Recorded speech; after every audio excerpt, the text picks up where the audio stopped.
अभी हम देखने वाले हैं क्वेश्चन नंबर 5। और इस क्वेश्चन नंबर 5 में सबसे पहले आपको एक डिटर्मिनेंट गिवन है ए, और इस डिटर्मिनेंट की वैल्यू निकालना है।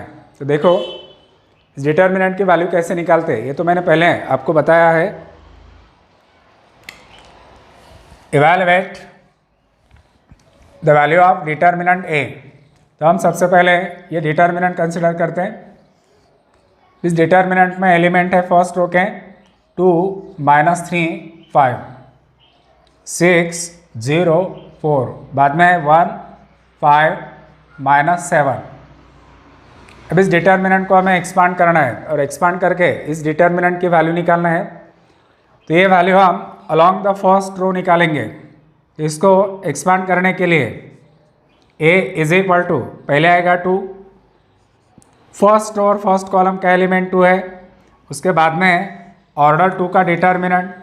अब ये 2 जिस रो में था उसको और जिस कॉलम में था उसको डिलीट अगर कर दिया तो डिटर्मिनेंट में एलिमेंट्स मिलेंगे 0, 4, 5, -7। बाद में हमें साइन नेगेटिव लेना है, अल्टरनेट साइन। जब अलोंग द फर्स्ट रो निकालते हैं तब आपको साइन लेना है प्लस, माइनस और प्लस। तो सबसे पहले हमने प्लस लिया, बाद में माइनस। अब आपको ये फर्स्ट रो और सेकंड कॉलम का एलिमेंट लेना है -3। तो यहाँ पे -3 है, तो माइनस और ये माइनस हो गया +3।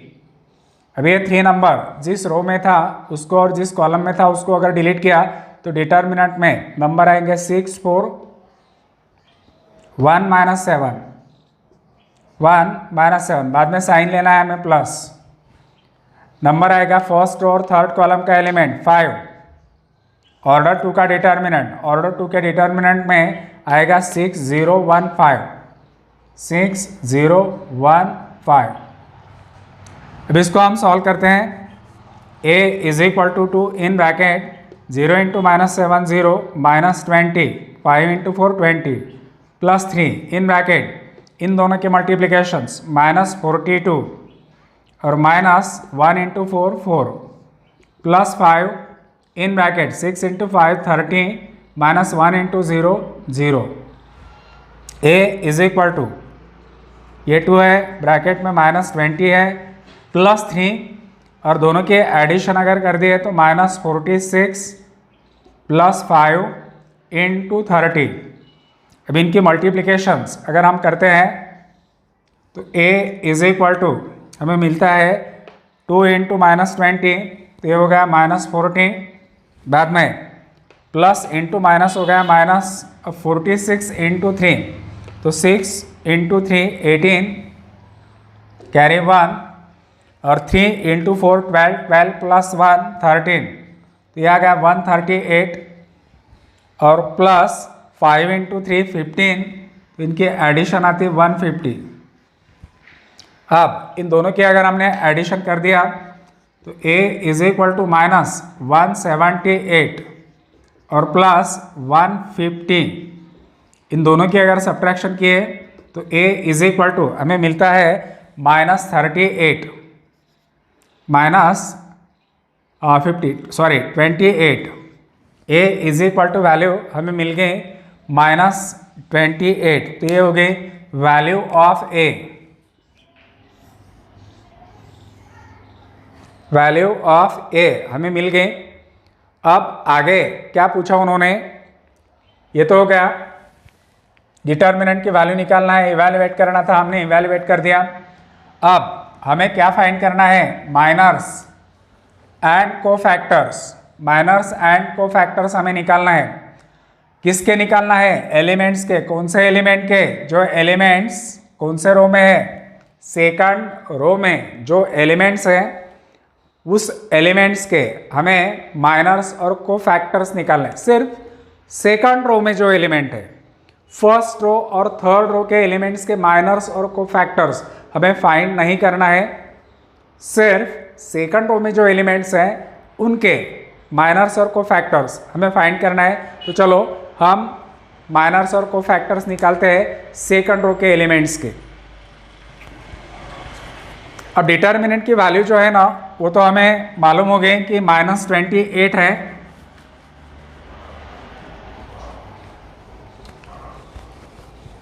अब ये डिटर्मिनेंट है, अब इस डिटर्मिनेंट में जो भी एलिमेंट्स है इनको हम कैसे डिनोट करेंगे? तो पहले रो के जो एलिमेंट्स हैं ये आते हैं A11, A12, A13। ये element first row first column, first row second column, first row third column. Second row के elements A21, A22, A23। Third row के एलिमेंट्स A31, A32, A33। हमें सिर्फ सेकंड रो के जो एलिमेंट्स है उनके miners और कोफैक्टर्स निकालना है। यह है सेकंड रो हमारा, और इनके हमें माइनर्स और कोफैक्टर्स निकालना है। तो A21 का मतलब होता है 6, A22 का मतलब होता है 0 और A23 का मतलब होता है 4। अब पहले हम माइनर्स और कोफैक्टर साथ में निकालते हैं। तो हम पहले A21 ये जो एलिमेंट है सेकंड रो का, इसका माइनर निकालते हैं। तो इसके माइनर को हम डिनोट करेंगे कैपिटल M से, M21। अब M21 बोले तो 6 एलिमेंट होगा। अब ये 6 एलिमेंट जिस रो में है उसको और जिस कॉलम में है उसको अगर हमने डिलीट कर दिया तो हमें डिटर्मिनेंट में एलिमेंट लेना है -3, 5 और 5 -7, 5 -7। इसको अगर हमने सॉल्व किया तो माइनस माइनस प्लस 7 × 3 21 माइनस 5 × 5 25। इन दोनों के सब्ट्रैक्शन अगर किए तो आते हैं -4। अब इसी एलिमेंट का हम कोफैक्टर निकालते हैं। तो इसको हम C21 से डिनोट करेंगे। अब इसका फॉर्मूला मैंने इसके पहले वाले वीडियो में आपको बताया था। यहाँ पे आएगा -1 टू द पावर 2 और +1 की एडिशन आती है 3, और यहाँ पे आएगा M21 इज इक्वल टू -1 की पावर ऑड है तो साइन यहाँ पे -1 आएगा, और M21 की वैल्यू अभी निकाला हमने -4। तो -1 × -4 इसका कैलकुलेशंस किया तो आता है +4। यानी हमने पहले वाला जो एलिमेंट्स था ना सेकंड रो का, इसका हमने माइनर्स भी निकाला और कोफैक्टर भी निकाला। अब हम सेकंड एलिमेंट की तरफ आते हैं कि इसका जो सेकंड एलिमेंट है ये वाला A22, इसका हम माइनर निकालते हैं M22। अब M22 निकालना है तो हमें क्या करना पड़ेगा? तो ये 0 एलिमेंट है M22, ये जिस रो में आता है जिस कॉलम में आता है उसको डिलीट कर दो। जो 4 एलिमेंट्स बाकी रहते वो है 2 5 1 -7, 2 5 1 -7। इसको हम सॉल्व करते हैं।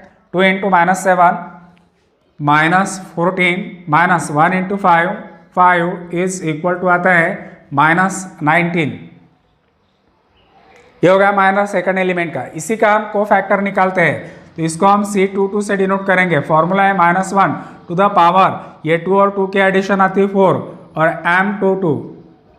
अब इसकी पावर इवन है तो इसको हम +1 लिखेंगे, लिखने की जरूरत नहीं है। M22 की वैल्यू अभी निकालें तो आती है -19। तो देखो सेकंड एलिमेंट जो था सेकंड रो का, उसका भी हमने माइनर और कोफैक्टर निकाल दिया। अब हमें थर्ड एलिमेंट A23 का निकालना है। तो हम इसको M23 से डिनोट करेंगे।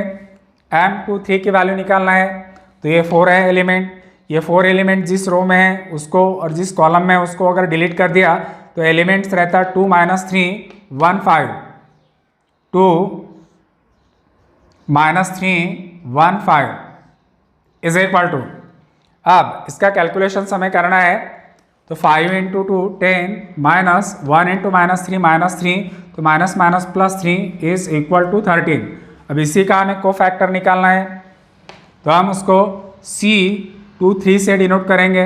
-1 टू द पावर 5 आएगा, M23 आएगा, ये ऑड है तो यहाँ पे आएगा -1, और M23 की वैल्यू हमने निकाली 13 इज इक्वल टू -13। तो सेकंड रो में जितने भी एलिमेंट्स थे 3 एलिमेंट्स, उनका हमने माइनर्स भी फाइंड किया और कोफैक्टर्स भी फाइंड किया। यानी यहाँ तक हमारा प्रॉब्लम सॉल्व हो गया। पहले तो हमने ए की वैल्यू निकाली, बाद में हमने माइनर्स और कोफैक्टर निकाल दिए।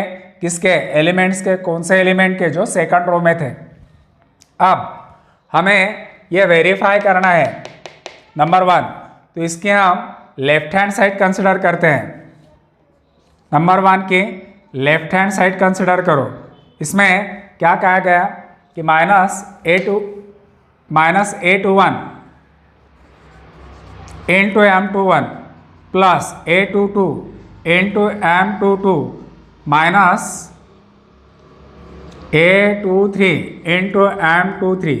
इसको सॉल्व करने के बाद में हमें डिटर्मिनेंट की जो वैल्यू पहले मिली थी -28, वो वैल्यू मिलना चाहिए।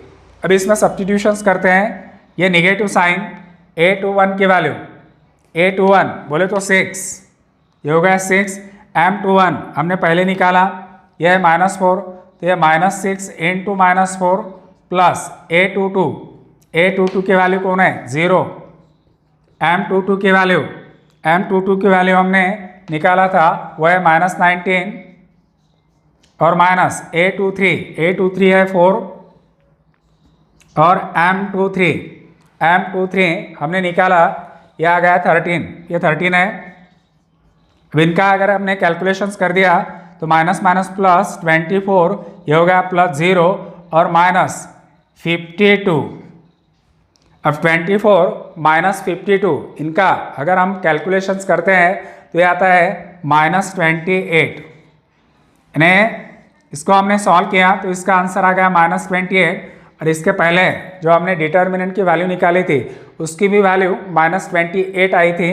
तो हम इस -28 के जगह पे लिख सकते हैं वैल्यू ऑफ डिटर्मिनेंट ए। तो हमने इसको वेरीफाई कर दिया, कंसिडर किया था लेफ्ट हैंड साइड। इस लेफ्ट हैंड साइड में हमने सब्स्टिट्यूशंस कर दिया और हमें आंसर मिल गया वैल्यू ऑफ ए। ऐसा ही ये वाला है सेकंड नंबर का। इस सेकंड नंबर को भी हम वेरीफाई कर सकते हैं। कैसे वेरीफाई करना है, तो इसकी भी हम लेफ्ट हैंड साइड कंसिडर करेंगे। इसका भी आंसर -28 आना चाहिए। नंबर 2 की हमने LHS कंसिडर किए। क्या है LHS, तो A21 into C21 plus A22 into C22 plus A23 into C23 is equal to A21 की वैल्यू, A21 की जो वैल्यू है ये 6 है, तो हमने यहाँ पे 6 लिख दिया। C21 की वैल्यू यह है 4, तो हमने 4 लिख दिया, प्लस A22 की वैल्यू कितनी है 0, C22 की वैल्यू कितनी है -19 और A23 की वैल्यू है 4 और C23 की वैल्यू -13। अब इनकी मल्टीप्लिकेशंस किया तो 6 इंटू 4 ये हो गया 28 प्लस 0 और -52 में से 28 माइनस करना है तो 6 इंटू 4 24। अब 52 में से 24 माइनस करना है तो हमें 28 मिलेंगे। बड़ा नंबर कौन है 52, उसको साइन कौन सी है माइनस, तो यहाँ पे -28 मिलेंगे। -28 किसकी वैल्यू थी ए की, तो हम इसको लिख सकते हैं is equal to value of ए।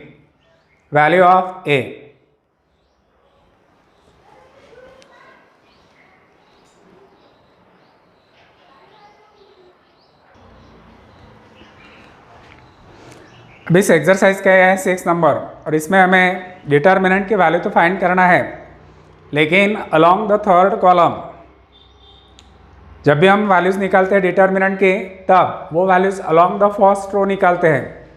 उसकी मेथड मैंने आपको पहले बताया। अब इस डिटर्मिनेंट की वैल्यू हमें निकालना है और वो भी अलोंग द थर्ड कॉलम। इसका मतलब क्या होता है ये पहले देख लो। यहाँ पे हमें एक डिटर्मिनेंट गिवन है, तो इसको हम इस एलिमेंट के पोजीशन में लिखते हैं A11, A12, A13, A21, A22, A23, A31, A32, A33 हो गया।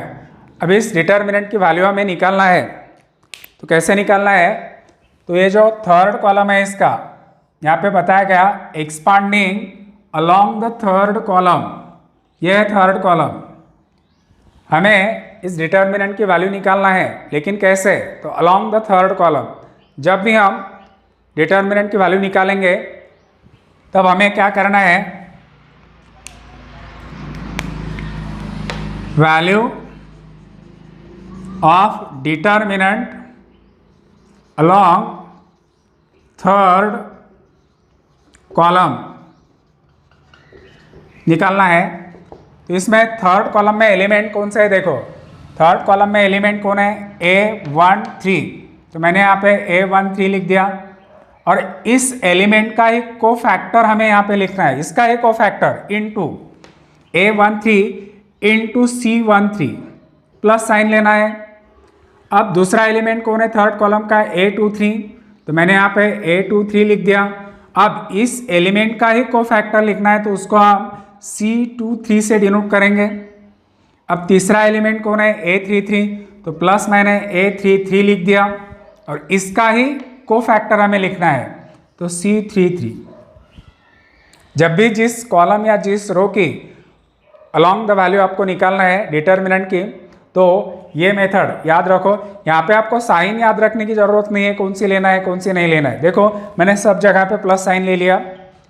जो थर्ड कॉलम में एलिमेंट थे ये थे A13, A23, A33, वही एलिमेंट मैंने यहाँ पे लिख दिए और जो एलिमेंट मैंने यहाँ पे लिखा उसका ही कोफैक्टर यहाँ पे लिख दिया। C मतलब कोफैक्टर, फर्स्ट और थर्ड कॉलम का जो एलिमेंट था उसका ही कोफैक्टर इनटू कर दिया, सेकंड और थर्ड कॉलम का जो एलिमेंट था into cofactor of that element, और A33 तो उसका ही कोफैक्टर मैंने इनटू लिख दिया। अब इसको अगर हमने सॉल्व कर दिया तो हमें इस डिटर्मिनेंट की वैल्यू निकालती है। तो इसके लिए हमें क्या करना पड़ेगा, तो हमें ये जो कोफैक्टर है ये पहले फाइंड करना है। तीन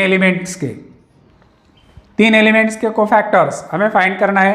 तो तीन एलिमेंट को कोफैक्टर्स हमें फाइंड करना है तो हम सबसे पहले इन तीन एलिमेंट्स के माइनर्स फाइंड कर लेते हैं। तो चलो थर्ड कॉलम में जो भी एलिमेंट थे, ये वाला एलिमेंट, इसका माइनर पहले फाइंड कर लेंगे। M13 बोले तो 2 का माइनर, ये फर्स्ट रो, ये फर्स्ट थर्ड कॉलम, ये डिटर्मिनेंट में एलिमेंट मिलेंगे 2, -2 3, -3 4। इसको अगर हमने सॉल्व कर दिया तो -2 × 4 -8, -3 × 3 minus plus 9 is equal to 1। इसी एलिमेंट का हमें को फैक्टर फाइंड करना है C13। तो यहाँ पे मिलेगा -1 टू द पावर 1 + 3 के एडिशन 4 और M13 अभी इवन नंबर है तो +1 आएगा और M13 की वैल्यू है +1। तो हमें C13 की वैल्यू मिल गई +1। अब आगे बढ़ते हैं दूसरे एलिमेंट की तरफ। A23 मतलब -4, इसका हमें माइनर फाइंड करना है तो हम M23 से डिनोट करेंगे।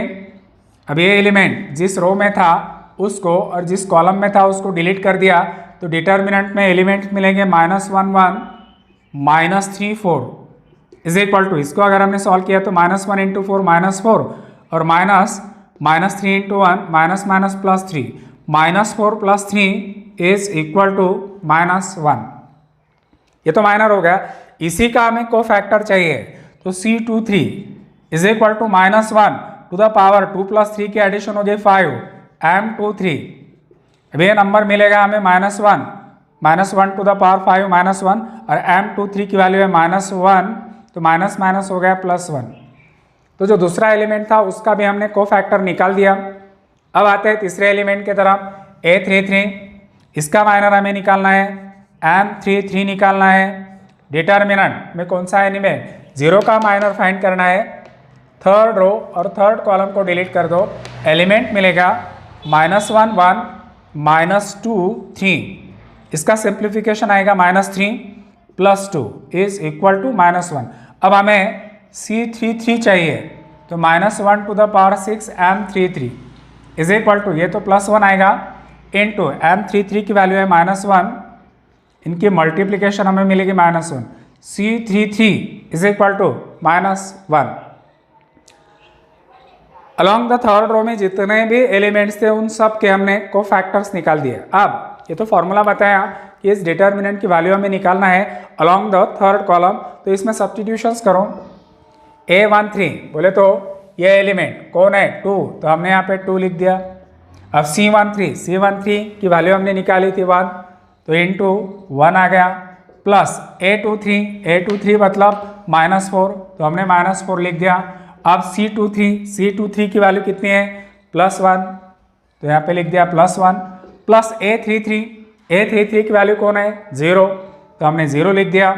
अब C33 की वैल्यू कितनी है? -1, तो हमने -1 लिख दिया। इज इक्वल टू 2 × 1 2, -4 × 1 -4 और प्लस 0 × -1 0 इज इक्वल टू -2। तो ये जो डिटर्मिनेंट हमें गिवन था, इस डिटर्मिनेंट को हमने सॉल्व किया और इस डिटर्मिनेंट की वैल्यू हमें मिल गई -2। लेकिन ये वैल्यू जो हमने निकाली ना, ये अलोंग द थर्ड कॉलम थी। इस डिटर्मिनेंट को अगर आपने सॉल्व किया तो इस डिटर्मिनेंट की वैल्यू वैसे भी जो मेथड मैंने आपको पहले बताई उस मेथड से अगर सॉल्व किया तो आपको इस डिटर्मिनेंट की जो वैल्यू है ना, ये -2 ही मिलने वाली है।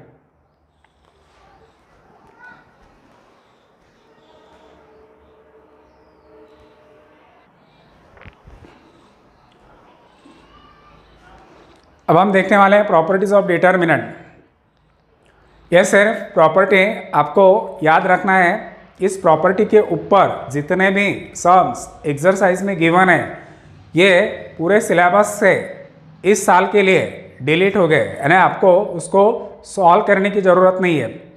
लेकिन ये जो प्रॉपर्टीज़ है ना डिटर्मिनेंट की, ये आपको पता होना चाहिए, क्योंकि आगे जब हम पढ़ेंगे 12th में जो भी मैथ्स आएगा उसमें इस प्रॉपर्टीज़ की बहुत ज़रूरत पड़ने वाली है हमको। इसलिए ये प्रॉपर्टी आपको पता होना चाहिए। लेकिन इस चैप्टर में इस प्रॉपर्टी के ऊपर जो सम्स हैं, जो एक्सरसाइज है, उसको सॉल्व करने की ज़रूरत नहीं है, उसको प्रैक्टिस करने की ज़रूरत नहीं है। सिर्फ हमें ये जो प्रॉपर्टीज़ है, ये प्रॉपर्टीज़ पता होना चाहिए। अब हम देखते हैं पहले वाले प्रॉपर्टी। इस पहले वाले प्रॉपर्टी में क्या बताया, अगर डिटर्मिनेंट है और डिटर्मिनेंट में रो और कॉलम्स होते हैं, तो हमने उस डिटर्मिनेंट के रो को कॉलम में और कॉलम को रो में इंटरचेंज कर दिया, तो डिटर्मिनेंट की पहले वाली जो वैल्यू थी वही वैल्यू दूसरे वाले डिटर्मिनेंट की रहती है, यानी value of the determinant remains unchanged. If rows and columns of a determinants are interchanged, then the value of determinants remains unchanged. इसका मैं आपको एक एग्जाम्पल बताता हूँ। फॉर एग्जाम्पल, मैंने एक डिटर्मिनेंट कंसिडर किया डी, ऑर्डर 3 का डिटर्मिनेंट है। एलिमेंट्स ले लिए 1 2 0, -1 -5 3 2 1 और 6, ये डिटर्मिनेंट है। अब इस डिटर्मिनेंट की वैल्यू कितनी है, तो हम इस डिटर्मिनेंट की वैल्यू निकाल लेते हैं। इज इक्वल टू, पहले ये 1, फिर बाद में, अब मैं इसके वैल्यू डायरेक्ट निकालूंगा। ये 1 एलिमेंट जिसमें था उसको और जिस रो कॉलम में था उसको मैंने डिलीट कर दिया, तो मुझे ये 4 एलिमेंट का डिटर्मिनेंट लिखना है। अब इसका सॉल्यूशन मैं इस ब्रैकेट में लिखता हूँ -5 × 6 -30 -1 × 3, यहाँ पे 3। बाद में ये 2 एलिमेंट लेना है, तो मैं माइनस साइन लिया 2 ब्रैकेट में। ये एलिमेंट जिसमें था उसको मैंने डिलीट कर दिया, सेकंड कॉलम को डिलीट कर दिया, मुझे ये 4 एलिमेंट्स लेना है। अब इसका डिटर्मिनेंट आएगा -1 × 6 -6 -2 × 3, ये 6। बाद में मुझे 0 एलिमेंट लेना है, मैंने 0 ले लिया। 0 जिस रो में था उसको और जिस कॉलम में था उसको डिलीट कर दिया। अब मुझे इस डिटर्मिनेंट की वैल्यू इस ब्रैकेट में लिखना है, तो -1 × 1 -1 -2 × -5 +10, यानी ऑर्डर 2 के डिटर्मिनेंट नहीं लिखा मैंने, उनके सॉल्यूशन से ब्रैकेट में लिखा। ये 1 इन ब्रैकेट, ये आ गया -33 -2 × -12 और plus 0 × this bracket 0 is equal to -33 +24 is equal to, इसका आंसर हमें मिल गया -9। ये हो गए वैल्यू ऑफ द डिटर्मिनेंट। अब हम क्या करने वाले हैं, इस डिटर्मिनेंट को, रो और कॉलम को, इस डिटर्मिनेंट के रोज एंड कॉलम्स को हम इंटरचेंज करने वाले हैं। फिर से मैंने इस डिटर्मिनेंट में क्या चेंजेस किया, देखो ये डिटर्मिनेंट है। इस डिटर्मिनेंट का ये जो फर्स्ट रो है, ये वाला फर्स्ट रो है, इसको मैं कॉलम में लिखता हूँ, यानी ये फर्स्ट रो जो था 1 2 0, इसको मैंने कॉलम में लिख दिया 1 2 0।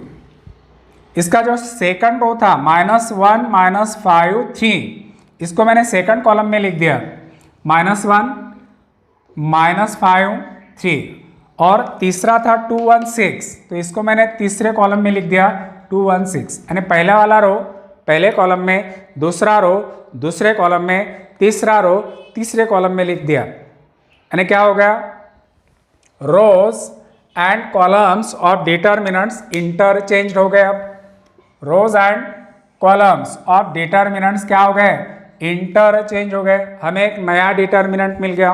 क्या चेंजेस किया हमने इस डिटर्मिनेंट में, जो रोज थे उसको हमने कॉलम में लिखा, जो कॉलम्स थे वो रोज में लिख दिए। लेकिन एक ध्यान रखना है, पहला रो पहला कॉलम में होना चाहिए, दूसरा रो दूसरे कॉलम में होना चाहिए, तीसरा रो तीसरे कॉलम में होना चाहिए। ऐसा नहीं कि पहला रो दूसरे कॉलम में लिख दिया, ऐसा नहीं।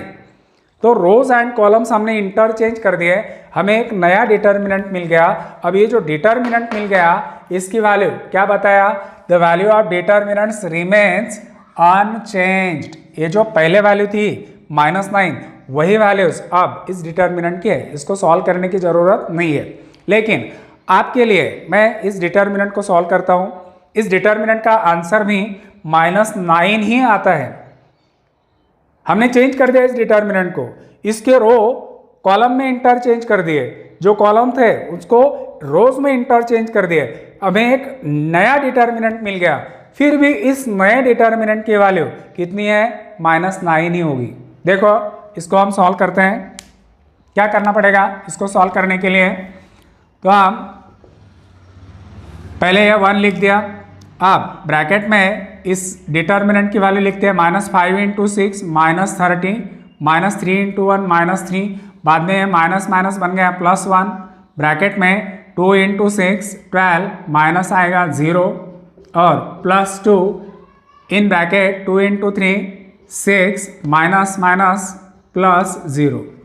इसको हम सॉल्व करते हैं। d = 1 × -33 + 1 × 12 और +2 × 6 is equal to 1 × -33 -33 + 12 + 12, 12 + 12 इनकी एडिशन कितनी आती है 24, और 33 में से 24 अगर माइनस कर दिए तो 9, बड़ा नंबर कौन सा है 33, उसको साइन कौन सी थी निगेटिव, तो हमें वैल्यूज मिल गई -9। तो पहले भी वैल्यू हमें मिली थी -9, अभी भी वैल्यूज हमें मिल गई -9। तो ये प्रॉपर्टी बहुत इंपॉर्टेंट है। क्या है प्रॉपर्टी, याद करना है आपको।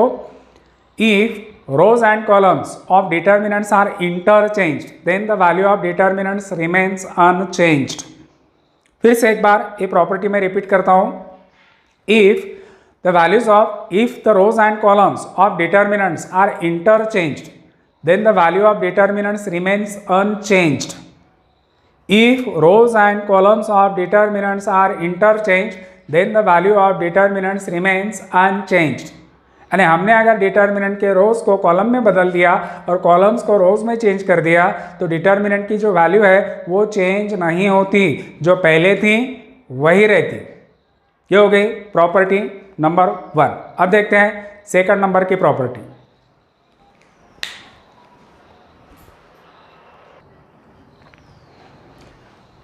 देखो प्रॉपर्टी नंबर 2 क्या है, ये भी बहुत इंपॉर्टेंट प्रॉपर्टी है। इस प्रॉपर्टी नंबर 2 में ऐसा कहा गया कि अगर डिटर्मिनेंट के कौन से भी दोनों रो या कौन से भी दोनों कॉलम को अगर हमने इंटरचेंज कर दिया, यानी रो को रो से इंटरचेंज कर दिया, कॉलम को कॉलम से इंटरचेंज कर दिया, तो डिटर्मिनेंट की पहली जो वैल्यू थी ना वो वैल्यू सिर्फ चेंज होती है साइन में, उसकी सिर्फ साइन चेंज होती है। अगर पहले प्लस में आंसर था तो बाद में माइनस में आएगा, अगर पहले माइनस में था तो बाद में प्लस में आएगा। यानी प्रॉपर्टी में कहा गया कि इफ एनी टू रोज और any two columns of a determinants are interchanged then the value of determinant changes in sign only। उसकी सिर्फ साइन चेंज होती है। इसका एग्जांपल मैं आपको बताता हूँ। यहाँ पे डिटर्मिनेंट ऑर्डर 3 का लिखा है और इस डिटर्मिनेंट की वैल्यू कितनी है वो भी लिखी है -9। ये इसके पहले वाले प्रॉपर्टी के वक्त मैंने इस डिटर्मिनेंट की वैल्यू आपको फाइंड करके दी थी, इसकी वैल्यू कितनी है -9। अब इस डिटर्मिनेंट में हम कुछ चेंजेस करने वाले हैं। क्या चेंजेस करने वाले देखो, ये कौन सा रो है R1, ये कौन सा रो है R2 और ये कौन सा रो है R3। R1 R2 R3 ये 3 रो हो गए। अब इन तीनों में से कौन से भी 2 रो अगर हमने इंटरचेंज कर दिया है, एनी 2 रोज अगर हमने इंटरचेंज कर दिया, उनकी जगह बदल दिया है, यानी मैंने अगर ये 2 नंबर का रो 3 के जगह पे और 3 नंबर का 2 के जगह पे लिख दिया तो मुझे एक नया डिटर्मिनेंट मिलने वाला है। यानी मैंने क्या किया, ये जो सेकंड नंबर का रो था इसको मैंने थर्ड की जगह पे और थर्ड को सेकंड की जगह पे लिख दिया। ध्यान से देखो, यहाँ पे जो डिटर्मिनेंट था इसका आंसर -9 है। अब इस डिटर्मिनेंट में हम चेंजेस करने वाले हैं, 2 रो इंटरचेंज करने वाले हैं, R2 को R3 की जगह पे, R3 को R2 की जगह पे, तो हमें एक नया डिटर्मिनेंट मिलने वाला है। पहले रो के एलिमेंट एज इट इज 1 2 0 1 2 0। अब दूसरे रो के एलिमेंट्स हमें लिखना है, ये थर्ड रो के एलिमेंट अब हमने R2 की जगह पे शिफ्ट कर दिया 2 1 6, तो मैं यहाँ पे लिखूंगा 2 1 6। अब जो सेकंड रो था उसको थर्ड रो के जगह पे हमें लिखना है -1 -5 3। क्या किया हमने सेकंड और थर्ड नंबर का जो रो था उसको सिर्फ इंटरचेंज किया। अब जो नया डिटर्मिनेंट हमें मिल गया, इस डिटर्मिनेंट की वैल्यू -9 पहले थी, अब इस डिटर्मिनेंट की वैल्यू हो गई +9, सिर्फ साइन चेंज होती है। अब +9 कैसे, तो हम इसको एक बार सॉल्व करके देखते हैं। इसको अगर हमने सॉल्व किया तो पहले आएगा 1, ब्रैकेट में 1 × 3 3 माइनस माइनस प्लस 30, 5 × 6 30। फिर बाद में आएगा -2, ब्रैकेट में 2 × 3 6 माइनस माइनस प्लस 6, और बाद में +0 in bracket 2 × -5 -10 plus 1 is equal to 1 × 33 -2 × 12 plus 0 is equal to आएगा 33 -24। 33 में से 24 अगर माइनस कर दिया तो हमें आंसर मिलेगा 9। पहले इसका आंसर कितना था -9, अब हमें क्या मिल गया +9। तो सिर्फ ये प्रॉपर्टी है, और ये सिर्फ रो के लिए नहीं होती, अगर कॉलम में हमने इंटरचेंज कर दिया कोई भी 2 तो भी सिर्फ साइन ही चेंज होती है। पहले माइनस थी तो अब साइन प्लस आ गए, अगर पहले प्लस होती थी तो फिर माइनस आती है। अब देखो ये डिटर्मिनेंट हमें मिल गया, इसका आंसर कितना है 9। अब इसमें हम चेंजेस करने वाले हैं, इसी डिटर्मिनेंट में हम चेंज करेंगे। अब इसके कॉलम चेंज करते हैं। ये कौन सा कॉलम है, अब कौन से भी 2 कॉलम हम इंटरचेंज करने वाले हैं, ये C1 है, ये C2 है और ये C3 है। हम क्या करेंगे, C1 को C3 के जगह पे और C3 को C1 के जगह पे लिखेंगे तो हमें एक नया डिटर्मिनेंट मिलने वाला है। ये थर्ड नंबर का कॉलम अगर मैंने पहले लिख दिया 0 6 3, बाद में सेकंड नंबर का लिख दिया 2 1 -5, और बाद में ये थर्ड नंबर के जगह पे लिख दिया 1 2 -1, तो इस डिटर्मिनेंट का आंसर मिलेगा। यहाँ पे पहले क्या था -9, तो अब इसका आंसर, पहले क्या था +9, तो अभी इसका आंसर मिलेगा हमें -9। तो ये चेंज क्या किया हमने, तो हमने इसमें कॉलम नंबर 1 को कॉलम नंबर 3 के जगह पे शिफ्ट कर दिया और कॉलम नंबर 3 को कॉलम नंबर 1 के जगह पे शिफ्ट कर दिया। यानी ये प्रॉपर्टी क्या कहा था इस प्रॉपर्टी में, if any 2 rows or columns of determinants are interchange, वही तो किया हमने, दोनों कॉलम को इंटरचेंज कर दिया। अब इसका जो भी आंसर मिलेगा हमें वो सिर्फ साइन में चेंज होगा। यहाँ पे +9 था तो इस डिटर्मिनेंट का आंसर हमें -9 मिलने वाला है। अब इसको सॉल्व करते हैं। इस डिटर्मिनेंट को अगर एक्सपांड किया तो पहले हमें लिखना है 0, फिर बाद में इसको 1 × -1 -1 माइनस माइनस प्लस 10, बाद में आएगा -2 इन ब्रैकेट 6 × -1 -6 और -6 और प्लस 1 इन ब्रैकेट 6 × -5 -30 और -3 × 1 -3 is equal to 0 into this bracket 0 -2 into -12 plus 1 into -33 is equal to minus minus plus 24 और -33, इनकी सब्ट्रैक्शन अगर कर दिए तो -9। तो पहले आंसर क्या था +9, अब क्या मिल गया -9। हमने इस डिटर्मिनेंट में चेंज किया था इसलिए इसकी वैल्यू 9 थी तो हमें -9 मिल गई। आप बोलेंगे कि पहले तो आंसर -9 था, फिर अभी आंसर -9 हो गया, चेंज थोड़ी हो गया। तो मैंने ये जो चेंज किया ये इस डिटर्मिनेंट में नहीं किया, इस डिटर्मिनेंट में किया। इसका आंसर क्या था +9, तो हमें मिल गया -9। तो प्रॉपर्टी क्या कहती, if any two rows or columns of determinants are interchange then the value of determinants remain changes in sign only. If two rows or two columns of determinants are interchanged then the value of determinant changes in sign only। तो दो property हो गई।